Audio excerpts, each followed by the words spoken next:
The year is 1083. Emperor Arenicos is dead, and the once united empire has fractured into 3 petty kingdoms. But the people aren't happy, and within a year, plans are set into motion that would shake Calradia to its foundations. King Lucon, the wealthy landowner of the north, was taking his nightly walk through Lycaron. His spies had failed to warn him of the impending assassination attempt.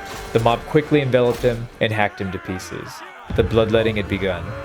Empress Rhagaea of the Southern Empire had thwarted her assassination attempt, leaving the rebels with no option but to lay siege to her hometown. Thirsty for blood, they beat the gates down and mounted the walls. She fought valiantly, even after being mortally wounded by a javelin to the neck. What will become of my family, she thought, as her life quickly faded into nothingness. King Garios of the West caught wind of these events and rushed to his estate to collect his family and flee. But it was too late. No matter which way he went, the rebels had surrounded him. This noble warrior surrendered like a coward. He was taken to Amitatis and executed in a dark, dank dungeon like the common criminal he was. To ensure there was no further uprisings, their families were slaughtered, wives, brothers, sons, and daughters alike, their clans surviving only in the obscure record books passed down over time. In this video, we're going to use the backdrop of reuniting the empire to explore why some kingdoms fail and collapse while others flourish and expand. Let's briefly look at the setup for these tests. All ruling empire clans have been destroyed and their vassals have been convinced to join the rebellion. All fiefs have been distributed by clan rank and fief prosperity. We'll be monitoring the health of each clan in the empire at certain intervals, as well as total living and dead nobles from each culture. We'll be tracking all important events like war declarations, huge battles, and fiefs changing hands. And we're using a custom map I recently overhauled to track the progress more easily. The first episode will be 100% hands-off. The AI will select their new emperor and will be a passive spectator. In the second episode, we'll remain the emperor, but our input will be limited to passing policies, war declarations, setting clan aggression stances, promoting and recruiting new nobles, and distributing fiefs equitably. No direct combat or leading troops will be allowed. By the end of these videos, we'll have a good understanding of how the AI handles kingdom management and how we as the player can guide our kingdom to everlasting glory. Our empire starts with 23 clans, 104 clan members, and 44 fiefs. Only Senate has been passed as a policy, giving some influence per day. They start with nearly 15,000 troops, more than half of which are garrison defenders. Most enemy kingdoms have around 5,000 troops. The people have decided to support Mantios of clan Argyros to lead their empire now. Let's switch over to the main map we'll be using for this campaign. Within a week, the Khazaits have declared war and are outnumbered nearly 3 to 1. 2 days later, Battania decides to join the war, but are still outnumbered 3 to 1. Battania draws first blood in the west, taking Veron Castle. Only a day later, the Khazaits take Epinosa Castle in the northeast. Fighting a war on 2 fronts is a nightmare, and the AI will struggle. On the 18th, Rhagaea Castle is lost to Battania, and the Aserai, sensing weakness, declare war. Their numbers are nearly half of our own, and at this point, we're in 3 wars and outnumbered. The Khazaits, being the consummate hit-and-run masters, want peace after taking a single castle. They inflict 4,000 casualties and took 17 prisoners. Ouch. Aserai finally make their first move in the west, taking Garantor Castle. With sieges on 2 fronts going on, the AI can't defend either efficiently, and 2 more castles are lost. Normally, Battania gets stomped early, but apparently a united empire gave them courage to strike out. Fortunately, they're targeting castles only for now. Finally, our empire struck back, and Lavenia Castle is recovered. I spoke too soon. Legeta in the west falls to Battania. I tried to find good footage to show you what the AI was doing this whole year, but it was pretty random. They seem to switch their targeting often, not reaching any siege in time to help defend. The Khazaits get tired of peace and declare war again. This time it's 11k versus 7k troops, plus the other 2 kingdoms. Battania continues their push into the west. Within a week from the war starting, Khazait takes Emprella in the north with an army of 2,000. Lavenia changes hands for the 3rd time, and Legeta rebels against Battania. I'm not sure why the Khazaits are targeting towns instead of castles like the others, possibly because their army size. The Aserai are finally driven back in the south, and Mazea is recovered in the north, but the Aserai snag Lavenia Castle once more. Khazait continue their push in the north, taking Cerritos Castle, and Battania wipe the Legeta rebels out and take the town back. And with that, the first year comes to an end. Battania is doing really well, 5 fiefs from the west. Khazait took a sizable chunk in the northeast, 2 castles and 1 town, and Aserai stole 2 castles. Not a great start for our young empire. Let's look at some interesting data. The number of nobles nobles has increased by 13 in a single year, some of which came from rebellions and the others from kids reaching 18 years of age. Only 3 nobles died. All 3 were Empire culture, 2 from old age, and 1 from combat. Looking at the Empire clans, we see 2 clans increase their clan tier. This is important as higher clan tiers allow for more parties, which will increase the total troops the kingdom can field. Clan members saw a net increase of 3, with a few clans losing members and several gaining 1 or 2. The troubling stat is the fief count. The Empire started with 44 but was reduced by 10 in only a single year. If this trend continues, it won't be long before they're squeezed out of Calradia for good. It's now the 2nd year and we're still at war with 3 other kingdoms. Fortunately, the Khazate need time to consolidate their conquest and sue for peace as soon as we unpause. Casualties inflicted are a bit more even, but we still lost 12 prisoners to their 3. Battania continues their push in the north, taking Mekalovea Castle. Aserai are cleared from the east, but for how long? Battania can't hold Mekalovea Castle, but neither can we keep Lavenia Castle. The Reconquista of the west begins, starting with Hertogea Castle. Emperor rebels from the Khuzates, if only they had good policies. Our focus is in the west, allowing Aserai to push in the southeast again. Lavenia passes back and forth, destroying the prosperity with each change. Uthalan Castle is the next to fall, but is 1 step forward, 2 steps back. Instead of focusing on taking Emperor back, the Khuzates declare war again, 12,000 against 5,000 this time. It's interesting how the same fief trades back and forth and the AI can't seem to handle holding them. Both the Aserai and Battania sue for peace. Over 30,000 casualties were sustained on our side, which is nearly 3 times our current strength. The Khuzate waste troops taking back Emperor from the rebels. I'm not sure why they declared war first. Our troops swoop in shortly after to retake Emperor.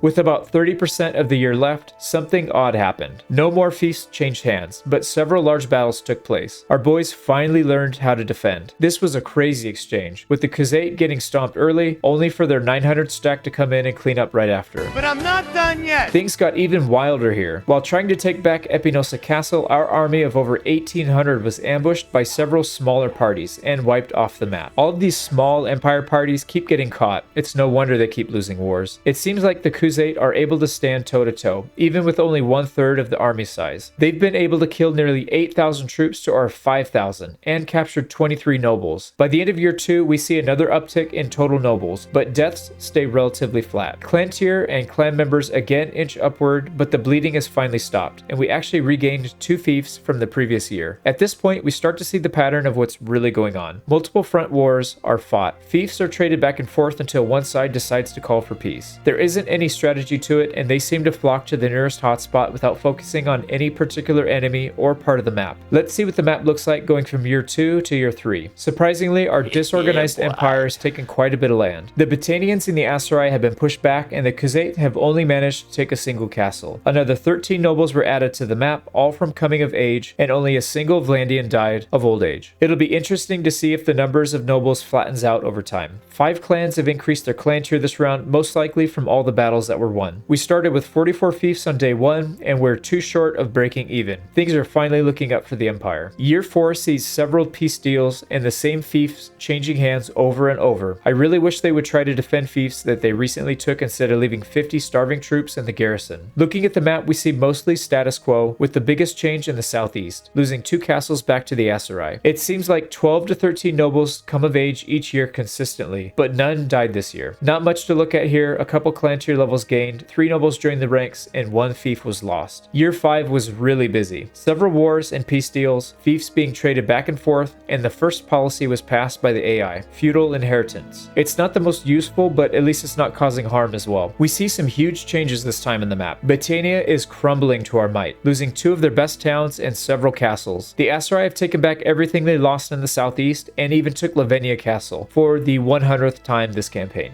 Well, might as well throw these in the fire. 11 new nobles came of age, but 4 have died as well. All deaths were from battle, with Battania losing 2, or 5% of their total noble population. Not only did we gain 5 more nobles, but we've officially reached the break-even point of 44 fiefs. In order to speed things up, let's increase the interval at which we stop and look at the map and collect data. Okay, we've got some things to discuss here. Khuzate have pushed into Aserai territory in the south. Sturgia looks to have recruited a noble from the Aserai and now own Hubiar in the south. But the real story is in the west. Valandia has savagely ripped off fiefs from Britannia, leaving them with half of their original starting fiefs. They even pushed into Sturgian lands, taking 3 castles from them. It seems like Vlandia can't lose a campaign this patch. The noble count increase has slowed some, growing only 44 in 5 years or just under 9 per year, but deaths have gone through the roof. 41 nobles have died in the previous 5 years, or an average of 8 per year. I'm curious to see if the game tries to hold an equilibrium point somewhere near 500 nobles. The Empire stats leave a bit to be desired this round. On the bright side, 15 clan tier levels were gained, but only 8 new clan members were added over the same period and 5 fiefs were lost. I was hoping to see more conquests by having higher tier clans with more parties in the field, but it doesn't seem to make up for the poor AI management. We still have a ton of ground to cover, so let's pick up the pace again, going from year 10 to year 20 this time.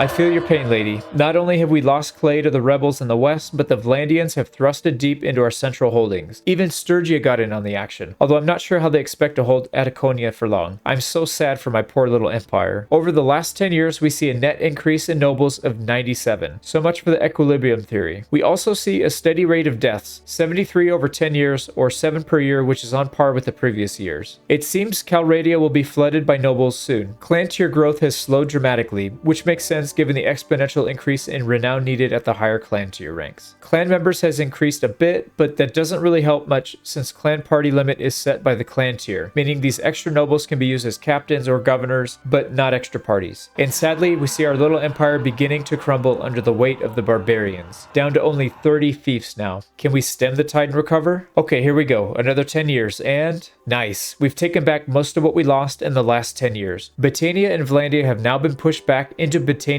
core territory, and the Khazate and Aserai were held at bay. I'm still baffled as to why things seesaw so wildly between each time period. Wow, look at that slowdown in growth. Noble count didn't even grow by 20 in the last 10 years, but deaths increased by nearly 150. A lot of the middle-aged nobles from the start of the game have begun to die off, making room for the new crop. Surprisingly, we see a huge increase in clan tier level, with several clans at clan tier 6 and the majority at 5. This means more and larger parties. Clan members are still slowly increasing, with some clans having well over 10 members in each. But the brightest spot here, our fiefs increased from 30 to 40, regaining almost everything that was lost in the previous 10 years. I don't believe that. This is quite an emotional roller coaster. Unfortunately, I don't have more recordings or data from this point onward, as Tailworld seems to have changed something in the code that causes massive stuttering and crashes past 30 years when speeding up the game past the default speeds. This was never an issue in previous patches, but after 5 attempts and many wasted hours, I called it a day. Let's take a look at the important data over these 30 years. Clan tier has increased slowly at all stages of the game, mostly because the AI is terrible at combat and loses half their battles, and you don't gain renown when you lose a battle. Clan member growth was very consistent, ranging between 2 to 3 new members per year like clockwork. And finally, the fief count. This is certainly not for the faint of heart, as the swings were dramatic, losing nearly 30% from the peak to the valley. Let's watch the map progress again while we go over my thoughts on this experiment. At first, I was surprised at how ineffective the AI was at managing the massive empire. Having a 3-to-1 advantage in numbers should have been a walk in the park, even with multiple front wars. However, the AI fails miserably at managing their army distribution. I often saw 2 armies racing to defend a fief halfway across the map, only to turn back days into the journey once the fief was lost. 2 full armies weren't needed for the defense, and they should have continued onward to take the fief back after it was lost. The AI also makes no attempt to balance wars by declaring peace while being outnumbered. The king had plenty of influence to do so, but instead watched his lands get ravaged. The AI was awful at protecting recent conquests. They would drop a handful of troops off and quickly dart away to some irrelevant part of the map, while the enemy would swoop in with 100 troops and solo the fief back. This was incredibly frustrating to watch, as taking a fief the first time would often cost 400 to 500 in dead troops from the battle, only to lose it a few days later at the cost of 20 to 50 troops from a solo party. And finally, the AI doesn't pass relevant policies. In the 32 years that this campaign ran, only 2 policies were passed, and both were very weak policies, giving some influence gain only. Countless times a kingdom would lose most of their troops taking a town, only to have it lost to a rebellion a few weeks later. While I don't think it's a good idea to have fully optimized AI managing all the kingdoms, it would be nice to see some improvements here for stability. If the devs are concerned about snowballing, then perhaps the improvements can be made on the defensive side of things, and less so on the expansive offensive side. The real question now is, can we do better as the player without leading troops directly? Stay tuned to next week's video to find out. Until then, check out this video to find out how you can increase your clan member count by 10x faster than the AI can. Thanks to all the channel members and Patreon Patreon supporters for keeping the dream alive. I appreciate you